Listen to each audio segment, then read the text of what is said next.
Pokemon Horizons Episode 89 just tore every tradition the Pokemon anime has ever had into a million little shreds. I genuinely cannot fathom the fact that this actually happened in the Pokemon anime. From death, to heartbreak, to horror, to hope, to an actual time skip. This episode had absolutely everything, dude. And I'm also really happy to say that it pushed Pokemon Horizons to being my new joint favourite Pokemon anime. So if you're excited for the episode review, be sure to like and subscribe. It really does help me out a lot. And I can't wait any longer, dude, so let's dive into it. The episode kicked off with Terapagos and the Six Heroes successfully erasing the Laqueum from existence. Gibeon falls to the ground devastated. I imagine he's coming to terms with the fact that the end of the Laqueum means the end of his life too. And man, I can't imagine how scary it must be to know your time is up and there's nothing you can do about it. I feel for him, I really do. Amicio tells his grandfather that he's seen how much Gibeon put into building the Exceed Company for the future of people and Pokemon, and so Amicio tells him that he'll spend the rest of his life doing the same. He wants to make a difference for the future of Pokemon too. This is such a huge moment for Amicio finally deciding his future away from being a villain, and it makes it clear that although Gibeon did want to live forever, he did help people and Pokemon along the way too through the Exceed Company. But then Gibeon says his own partner Zygarde betrayed him, so he clearly knows nothing about the future of people and Pokemon. Lucius comforts him, reminding Gibeon that once upon a time he was a scientist who did want to help Pokemon. He genuinely did strive for their happiness, and that's why Zygarde chose Gibeon to be his partner, because at one point in time they were aligned. They both wanted the best for people and Pokemon in the future. Gibeon is really shocked realizing that Zygarde did understand him all along. They were real partners. And this was such a heartfelt moment, dude. It completely recontextualizes Gibeon as a villain, because yeah, Gibeon did lose his way, but he was never just some totally evil monster, you know? He did have hopes and dreams to help people and Pokemon. That's why Zygarde joined his side, but unfortunately he let his obsession with the Laqueum twist him. And that's really what makes Gibeon such a compelling and bittersweet villain. Lucius tells Gibeon that now it's time to entrust this world to the next generation, and Gibeon looks at his grandson Amicio coming to the realization that his time is up.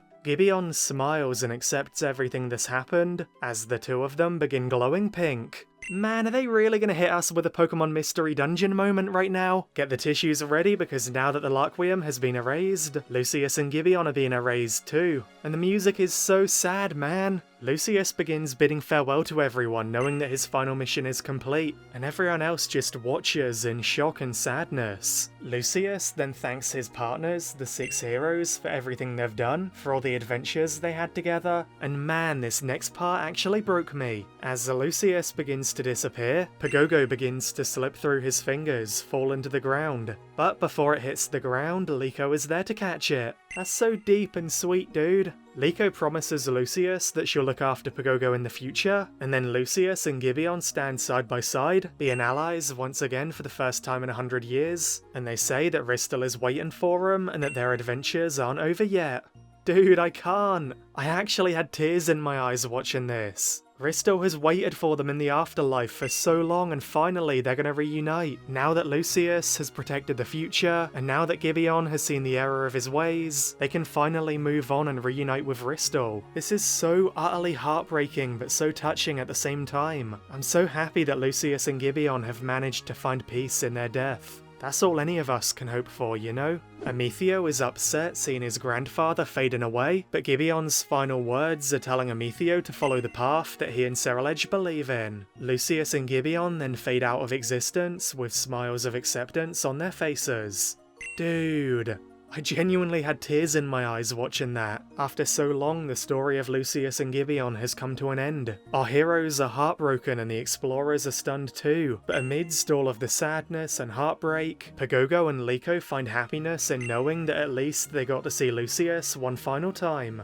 Man, R.I.P. the ancient adventurer Lucius. And then in quite a surprising moment, all of the ancient Pokeballs suddenly deactivate. It seems that since Lucius died, his Pokemon were released from their Pokeballs. I don't think we've ever seen that before, dude. When a Pokemon trainer dies, their Pokeballs release their Pokemon. And that really has me wondering whether that means Pokemon Hunter J's Pokemon were released. In the Diamond and Pearl anime, when Hunter J died in the ship explosion. Maybe her Pokemon survived after all. Who knows, dude? The Six Heroes begin crying out in memory of Lucius and in memory memory of being his Pokemon, and it really is so heartbreaking. I'm getting quite emotional even talking about it now. I can tell because my voice is getting lower pitched, and I'm finding it harder to put on like a high energy YouTuber voice, you know? But then, just as we think we can breathe, Spinel steps forward with a really evil expression on his face. He states that now that Gibeon is gone, he'll surpass Gibeon, and the explorers will take over the Laqua Paradise. He suddenly reveals 6 Pokeball-like devices, and Amicio realizes this is the Laqueum Sphere project that Spinel was working on all along. Dude, we predicted it right, I can't believe it. Spinel launches the Laqueum Spheres into the air, causing them to spray Laqueum gas all over the 6 hero Pokemon, and that in turn causes them all to go berserk. So yeah, Spinel's research led him to weaponize the Laqueum to make Pokemon rampage. This is not good, man. The 6 heroes lose control and begin an all-out war against each other. They're attacking each other and their surroundings violently, and they're doing huge damage to the Laqua Paradise. The wild Pokemon living in the paradise are all fleeing for their lives, and it's so gut-wrenching to watch, man. I'm so glad that Lucius faded away before all of this chaos happened. I can't imagine how heartbreaking it would have been if Lucius died knowing Spinel was destroying everything. Destroying his Pokemon, destroying his legacy, destroying Laqua. I'm relieved that Lucius died in happiness, in peace, thinking the world was saved, you know?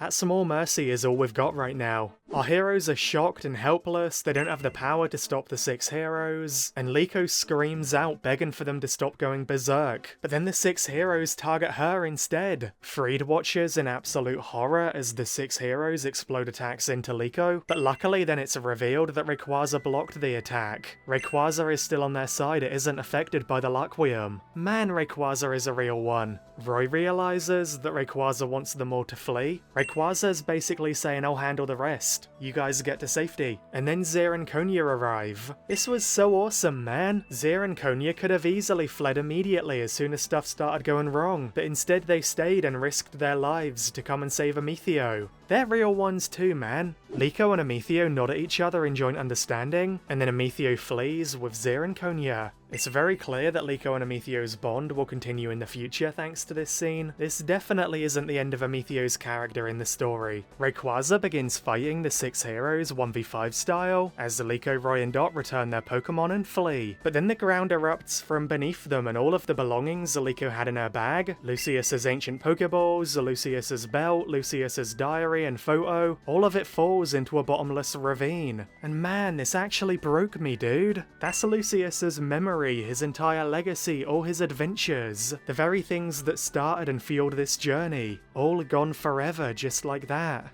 And Liko is crying when she realizes this, understandably so. It's truly devastating, man. She clearly valued and cherished those things so deeply. They were her material connection to her great-great-grandfather Lucius. But Friede then comforts Liko. He tells her that as long as they all remember Lucius and his adventures, then Lucius will still live on. His memory will still live on. It was so nice of Friede to comfort her in this moment, you know? She really did need it. Our heroes begin flying through the sky on their Pokemon to escape Laqua, but the battle of the 6 heroes below is causing the entire area to become a war zone. The explosions and resulting wind and storms are so strong that they can barely hold on, and at one point Liko has to save Dot from being flung away and plummeting down to the ground. This really reminds me of when Ash and Dawn saved each other from falling in the Rise of Darkrai movie. I loved that moment, man. Our heroes continue pushing forward, but they're barely surviving. Luckily though, thanks to Captain Pikachu attacking anything in their way, they manage to safely escape Laqua. And then, just in the nick of time, the Ryzen Voltacklers come to the rescue. They begin flying the Brave Olivine airship up to Laqua. Orla then smashes that emergency button on the airship, in the same way y'all should smash the thumbs up button and the subscribe button too. And this totally transforms the airship so it can fly higher and faster than ever. I'm wondering how the heck they managed to add and install all of these improvements in such a short time span during the previous arc. Is Orla secretly a wizard or something? Who knows, but man, it made for a cool moment. The new and upgraded Brave Olivine airship launches towards our heroes, and I might be wrong, but I think a remix of one of the Area Zero themes plays in the background, and it added such a cool and high stakes vibe to the entire scene. Our heroes manage to board the airship, but then the airship is moving so high and so fast through so much turbulence and chaos because of the war war zone below, to the point that the airship nearly becomes out of control. Our heroes are clinging on for their life, and then things go from bad to worse because Friede and his Pokemon lose their balance and they launch through the sky. Dude! There's no way they're actually going to do it right now. After all of the theories and predictions, there's no way they're going to kill off Friede. Surely they wouldn't actually do that right now. Our heroes watch in absolute horror as Friede and his Pokemon barely stay holding onto the airship for dear life, but they're being pulled back more and more by the heavy winds. Friede's goggles crack from the force, and he realizes Captain Pikachu can't hold on any longer. With the last of his strength, Friede grabs Cap and looks him in the eye and says one final heartbreaking thing. "I'm counting on you." And then he throws Cap to safety to Liko, and our heroes watch in absolute horror as Friede and Charizard lose their grip. The two of them get blasted away from the airship, and they tragically begin plummeting down to the ground below. Our heroes are absolutely horrified and Cap screams out in heartbreak, and in that moment the whole world goes completely silent, and just like that, Friede is gone. I can't believe it, dude. I'm genuinely lost for words right now. We were all right all along. We read the signs and the foreshadowing correctly. This really was the end of Friede. I'm stunned that the anime actually went through with it. Don't get me wrong, I don't think Friede is dead. I don't think he plummeted and hit the ground too hard, to put it lightly. But the episode definitely wants us to believe that, and that's 100% what our heroes believe as well. I think in reality Friede is probably just lost, and the Rising Volt Tacklers can't find him and they believe he's dead, but that in itself is heartbreaking. I personally think that Spinel will end up capturing Friede and holding him hostage. That makes so much sense to me, you know? And then when our heroes find out about it in the future, they'll have to train up and launch a rescue mission. But either way, this was the end of Friede as a main character. The Pokemon anime has never done this mid-series before. This was devastating, I literally had tears in my eyes. Man. It's so bittersweet too that earlier in the episode, Friede told our heroes that despite Lucius and his possessions being gone, that Lucius will still live on as long as they remember him. And now our heroes are going to have to feel the same about Friede as well, because now he's gone too. Heartbreaking, dude. And then, just when I thought I couldn't be any more shocked by this episode, guess what appeared on screen immediately after? Boom! 1 year later. Dude, I can't believe how blatant they're being with it. I thought they'd kind of dance around it and say time has passed, but not how long. But no, they straight up stated it's been 1 year. This is incredible. The first time a year has ever passed in the entire Pokemon anime. Ashy Boy could be 11 years old now, dude. And now we see what our heroes have been up to for the past year. Liko and her Pokemon have returned to school, and it seems like they're roommates with Anne again, dude. First of all, I am so happy that Anne will still be important after the time skip.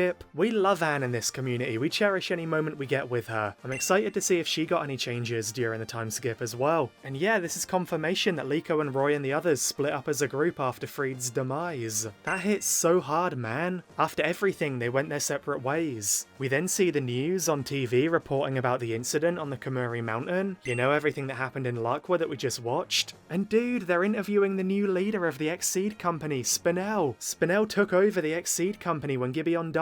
And Spinel looks incredible with his time skip design. Man, he's eaten everyone up. And now, get ready for your mind to be absolutely blown. Spinel is on the TV blaming the entire disaster on the Rising Volt Tacklers. He's claiming that he and his group, the Explorers, are trying to recover and save Lakwa after the damage that apparently the Rising Volt Tacklers did to it. I can't believe it, man! I knew Spinel would become the new main villain, but publicly framing the Rising Volt Tacklers and turning the entire world against them? After everything he did? I don't have words, dude! Spinel might actually be the most ruthless, cunning, abhorrent, evil villain we've ever had. I cannot believe he framed our heroes and turned the world against them, all while he pretends to be the hero of Lakwa. This really is peak storytelling, man, I am stunned. Then the episode hits us with one final bombshell.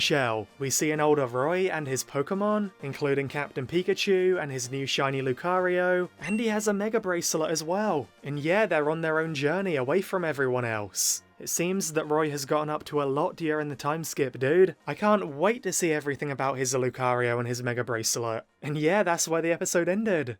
Dude, I genuinely don't know what to say. This was everything! This episode was just impeccable. It was more than I ever expected, I don't even know where to begin. I guess let's talk about the time skip. The way they fit the time skip into the story was the most powerful, devastating, and utterly gut-wrenching way ever to reshape the whole series. Our heroes just suffered the biggest loss they've ever had. This really wasn't just a defeat, it was a total annihilation. Our heroes lost Friede, they lost Lucius, they lost the Six Heroes, they lost the Liko Paradise, they lost everything they worked for. And worst of all, Spinel won, dude. Not just in a battle, not just in a scheme, Spinel won completely. He didn't just beat them, he broke them. He stole their legacy, he stole everything they built, everything they had worked towards, everyone they cherished, and then he shattered it all in the palm of his hand. And on top of that, he turned the whole world against them, dude. And because of that, the Rising Volt-Tacklers, a family that fought together, lived together, dreamed together, they had no choice but to split apart. The entire world sees them all as criminals now. That is unbelievably heavy. I've never seen a bigger defeat than this for any characters in Pokemon history. I am gobsmacked. And then after everything that happened, Liko went back to school. Maybe that's the only way she could deal with such devastation. And Roy went on a journey of his own. Maybe he wants to become stronger because he refuses to let this be the end of their story. And man, who knows what happened to everyone else? I wonder what Amicio is doing too. There is no way he would just allow Spinel to take over his grandfather's company and twist it into something so horrific, you know? And now, 1 year later, I really hope our heroes are ready to come back together again, and to stop Spinel once and for all, and to finally clear the name of the Rising Volt-Tacklers. There is no way they'll accept being labelled the villains here, while Spinel is considered the hero. And dude, the fact that we're even getting this as a storyline in the Pokemon anime, that's beyond my wildest dreams. I think this episode has really pushed Pokemon Horizons to being my joint favourite Pokemon anime of all time. How can it not be after how perfect and peak this was? I never expected the anime to ever reach this level of storytelling, man. It's actually bringing tears to my eyes even thinking about it. Everything with Lucius and Gibeon was wrapped up with such a perfect bow in this episode too. Their deaths were so heartbreaking but also so peaceful at the same time. I'm so happy that they both left this world, well, happy. But then the way Spinel took that moment and twisted it into horrors beyond our belief. Spinel truly is a monster, dude. And that makes him one of the most exciting villains we've ever had. I wouldn't be shocked if Spinel has captured the Six Heroes and Friede, keeping them as his prisoners. I really wouldn't put that past him. So yeah, overall this episode was a 10 out of 10. Nah, actually it was an 11 out of 10. I will never ever be able to describe what this episode made me feel. This really was absolutely everything. And I really hope this video gave you even a glimpse into my undying love and passion and excitement for the future of Pokemon Horizons. I am so happy, man. Even having a cold and a really sore throat didn't stop me from yelling throughout this whole video. Let me know your thoughts on this episode below, and be sure to like and subscribe if you enjoyed. We're getting really close to 135,000 subscribers, dude. I would really appreciate your help to get us there. Consider joining our Discord server to talk about Pokemon Horizons with me, and also consider becoming a channel member too. It helps me out more than I can ever describe, and you get some awesome benefits too. You can do both of those things by pressing the links in the description. Thanks a ton to my current channel members like Dowpals, Toten, Shiny Charm, Justcadia, Jay, Blazing Shots, Not Mini. You guys are awesome, okay? And on that note, thank you all so much for watching, and best wishes until we meet again!